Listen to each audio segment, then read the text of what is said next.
ప్రొద్దుటూరు కొత్త master plan ఇప్పుడు ఇచ్చినారు. దానికి రేపు లాస్ట్ డేటు ఏమైనా మనకు ఇబ్బందులు ఉంటే మాస్టర్ ప్లాన్ వల్ల ఎవరికి వాళ్ళు కంప్లైంట్ ఇవ్వమని చెప్పి రేపు లాస్ట్ డేట్ కాబట్టి ఈరోజు ఒక వినతి పత్రం ఇచ్చినాము.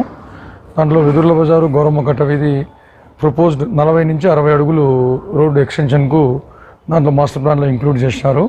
అట్లా వద్దు, ఇప్పుడు ఉన్నమైనా సరిపోతుంది. ఇప్పుడే అక్కడ ట్రాఫిక్ లో ట్రాఫిక్ వల్ల లో డెన్సిటీ ఆఫ్ ట్రాఫిక్ వల్ల కార్లు అన్ని రోజులు నిలబడతా ట్రాఫిక్ లైన్ వల్ల నిలబడుతుంది. దాన్ని ఇంకా పెద్దడం చేయడం వల్ల వచ్చే లాభం ఏం లేదు, కానీ ఆ వీధిలో ఉండే ప్రజలకు నష్టమే తప్ప వేరే లాభం ఏం లేదు. ఇప్పుడు అదే మెయిన్ రోడ్డు హైవేస్ కనెక్ట్ అయ్యేది కూడా కాదు కాబట్టి మా విన్నపం ఏమంటే ఉన్నట్టు యాజ్ ఇట్ ఈస్ పెంచకుండా పెట్టాలని మేము రిక్వెస్ట్ చేస్తే కమిషనర్ గారికి ఒక వినతి పత్రం ఇచ్చినాం ఈరోజు. దాన్ని వాళ్ళు యాక్సెప్ట్ చేస్తే బాగుంటుంది. ఏదైనా మెయిన్ రోడ్స్ చేస్తే బాగుంటుంది. ఇట్లా సబ్ రోడ్స్ అవి ఉండేదినట్టు వదిలిపెడితే ప్రజలు సంతోషిస్తారు. ఓవరాల్ మాస్టర్ ప్లాన్ మీద అభిప్రాయం? మాస్టర్ ప్లాన్ ప్రతిదానికి ఉంటుంది, కానీ ఆచరణలోకి వచ్చేసరికి ప్రజల ఇబ్బందులను చూసుకొని అమలు పరిస్తే బాగుంటుంది. ఏదైనా కానీ వన్ సైడెడ్గా కాకుండా ప్రజల అభిప్రాయాలు కూడా కోరి వాళ్ళ ప్రకారము నచ్చజెప్పి చేస్తే బాగుంటుంది.